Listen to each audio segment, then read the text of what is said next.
Hello dear students, welcome in ASC starter. Dear students, आज मैं आपको असेसमेंट वर्कशीट 11 करवा रहा हूँ। ये 20 नवंबर की है और साइंस की क्लास 10th की है।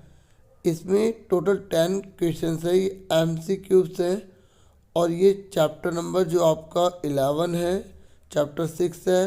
जो आपके चैप्टर्स आ रहे हैं ना, उन्हीं में से जो है ना एक एक दो क्वेश्चन लिए गए हैं ताकि आपकी रिवीजन हो सके और आपको पता लग सके आपको कितनी अच्छे से तैयारी है।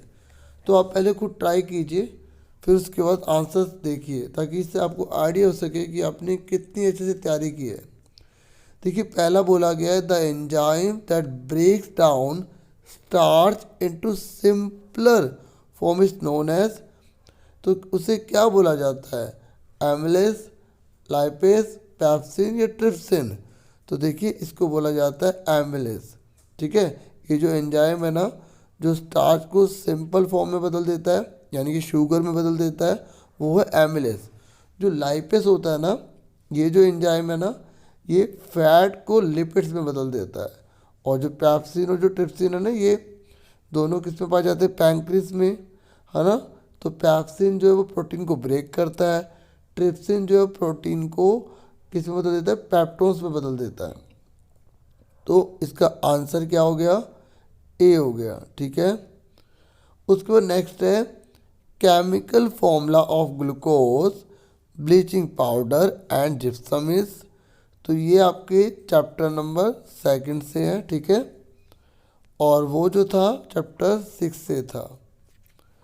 तो इसमें आपसे पूछा गया कि जो ग्लूकोज है ना, एनसीईआरटी की बुक के हिसाब से बता रहा हूँ। ठीक है, जो ग्लूकोज है ना, उसका फॉर्मूला है C6H12O6, ब्लीचिंग पाउडर का है CaOCl2, कैल्शियम ऑक्सीक्लोराइड, और जिप्सम का है C2SO4.2H2O। ठीक है, तो इसका आंसर डी हो जाएगा। उसके बाद नेक्स्ट क्वेश्चन है, ये कह रहा है arteries and veins connected by a network of extremely narrow tubes are called. देखिए, आर्टरीज जो है वो हार्ट से पूरा खून जो बॉडी की तरफ ले जाती हैं और वीन्स जो है वो बॉडी से हार्ट की तरफ जा रही होती है ना। अब इन दोनों के बीच में जो कनेक्शन करने का जो है काम, वो कौन करता है? वो करती हैं कैपिलरीज।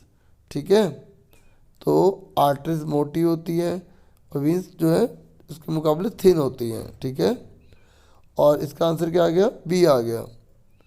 और जिस बच्चे को वेना केवा के बारे में पता है वो कमेंट बॉक्स में बताए। ठीक है, कि ये क्या करती है, क्या होता है ये। ठीक है, और सी ट्यूब्स आपको बतानी है कि ये जाइलम में पाई जाती है या फ्लोएम में पाई जाती है। ठीक है, अगर आप कोई इंटरेस्टेड तो बता सकते हैं, अच्छा लगेगा। नेक्स्ट है the process by which soluble products of photosynthesis are sent to different parts of the plant is known as।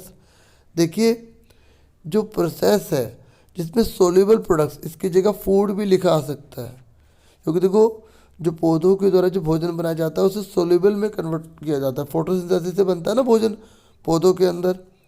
तो ये कह रहे हैं अलग अलग पार्ट्स में, चाहे वो रूट्स हो चाहे वो स्टेम हो, ठीक है, तो उस तक भोजन को पहुंचाया जाता है। तो उस प्रोसेस को क्या बोलते हैं जिससे भोजन को पहुंचाया जाता है? तो उसको बोला जाता है डियर स्टूडेंट्स ट्रांसलोकेशन। ठीक है, इसका सी आंसर है। जो ट्रांसपिरेशन होता है ना, जो पौधे की जो पत्ती होती है, जो इसे एरियल हम पार्ट कहते हैं प्लांट का, उससे पानी सारा बाहर निकल जाता है। जितना फालतू पानी होता है ना पौधे के अंदर, तो वो एरियल पार्ट से जहाँ जहाँ जो हवा के संपर्क में है वहाँ से पानी को बाहर निकाल देते हैं। मेनली पत्ती से होता है, आपने स्टोमेटा पढ़े होंगे ना। और इसमें वहाँ ट्रांसपिरेशन होता है। लेकिन जब हम खाने को या सोल्यूबल प्रोडक्ट को ले जाने की बात करते हैं ना, तो उस प्रोसेस को ट्रांसलोकेशन कहते हैं। ठीक है, और जो रेस्पिरेशन होता है उसमें हम जो ह्यूमन बींग है हमारे में होता है ना, तो उसमें गैसेस एक्सचेंज का या जो सिंपल फूड है उसे ब्रेक डाउन किया जाता है ताकि एनर्जी मिल सके, वो रेस्पिरेशन में आता है ना। तो इसलिए इसका आंसर क्या है, ट्रांसलोकेशन। क्लियर हो गया। एक्सक्रीशन मतलब होता है वेस्ट मटेरियल को रिमूव करना। ठीक है, एनस से हमारी बॉडी रिमूव कर देती है ना, ऐसे यूरिन जो है वो रिमूव हो जाता है। ठीक है, तो आगे देखिए नेक्स्ट क्या है, an artificial kidney is a device. एक आर्टिफिशियल जो किडनी है ये एक डिवाइस है जो रिमूव करती है नाइट्रोजनस वेस्ट प्रोडक्ट्स को फ्रॉम द ब्लड थ्रू। तो देखो ये आर्टिफिशियल की बात कर रहा है। ठीक है, तो ये मतलब नकली लगाई गई है और जो ब्लड को प्योरीफाई करेगी, सारा वेस्ट मटेरियल निकालेगी, तो वो कौन है, डायलिसिस है। ठीक है, और ये जो ईसीजी है ना, इसकी फुल फॉर्म होती है इलेक्ट्रोकार्डियोग्राफी। तो कार्डियो मतलब ये हार्ट से रिलेटेड है। ठीक है, तो इसका आंसर क्या आएगा, डायलिसिस। और डायफ्राम तो आपको पता ही है ये क्या करता है। ठीक है, जो हम सांस लेते हैं और छोड़ते हैं तो इस तरीके से ऊपर नीचे करते हैं ना, इनहेल और एक्सेल करते हैं, तो उसमें हमारी मदद करता है। ठीक है, तो पांचवे का आंसर क्या होगा, बी। अब उसके बाद नेक्स्ट आ जाइए, ये कह रहा है bromine is a non metal. Bromine जो है वो नॉन मेटल है which is dash at room temperature. तो देखिए जो ब्रोमीन है ना वो नॉन मेटल है, वो लिक्विड होता है। जैसे आपने मरकरी देखा है ना, जिससे डॉक्टर जो है वो टेम्परेचर को मेज़र करते हैं, है ना। तो मरकरी जो है वो भी क्या होती है, वो भी लिक्विड होती है ना, लेकिन वो मेटल है। ये नॉन मेटल है ब्रोमीन। ठीक है, चैप्टर 3 में आप देख सकते हैं, इससे अच्छे से पढ़ सकते हैं, बाकी मैंने समझा दिया। तो लिक्विड में होता है। ओके, उसके बाद आप देखिए 7th question, the property of metal use for making electric wires is. देखिए वायर्स जो हैं बनाई जाती है मेटल्स के द्वारा, वो क्या कहलाती है, जिसकी वायर बनती है, तो वो होती है डक्टिलिटी।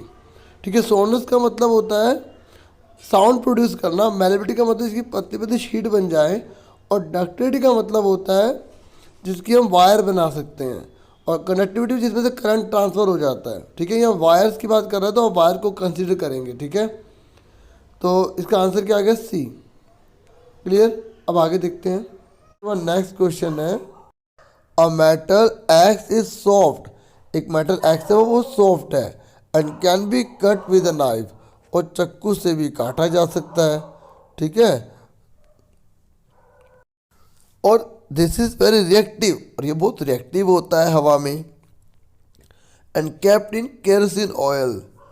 तो और केरोसिन ऑयल में से रखा जाता है।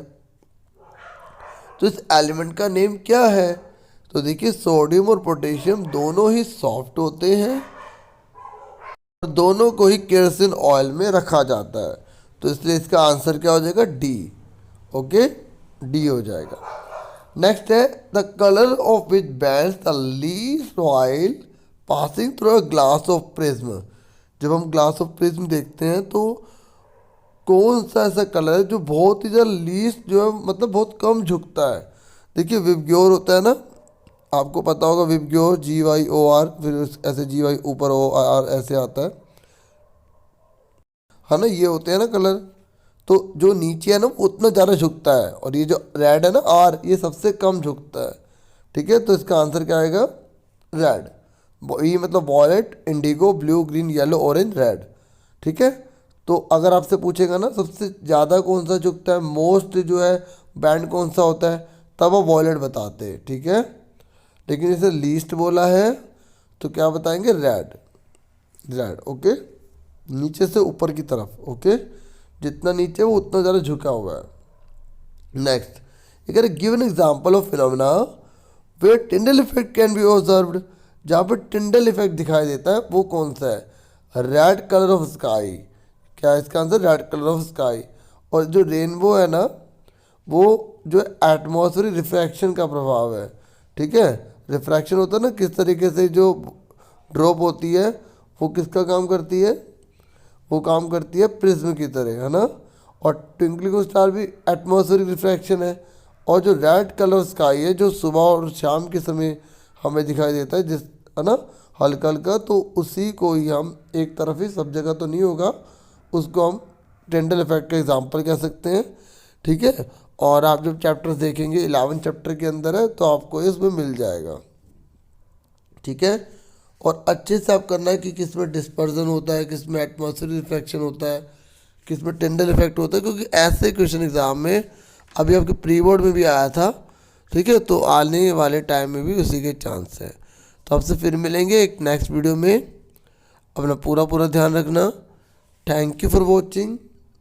एक बात और बता दूं, जो प्रिज्म था ना, इसमें 7 कलर में डिवाइड होता है, वो जो है ना डिस्पर्जन का फिनोमेना है। ठीक है, और अगर मैं आपको बात करूँ ना, ये जो आपका जो रेनबो है ना, इसमें जो है 3 फिनोमेना पाए जाते हैं, एक डिस्पर्जन, दूसरा रिफ्रैक्शन और तीसरा इंटरनल रिफ्लेक्शन।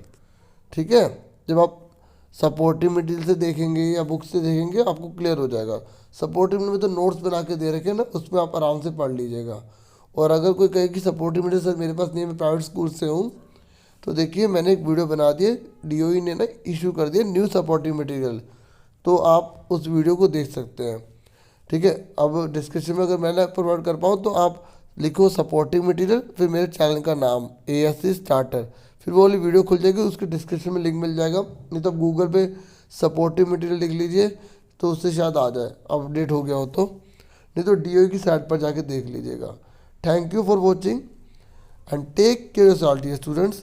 ठीक है।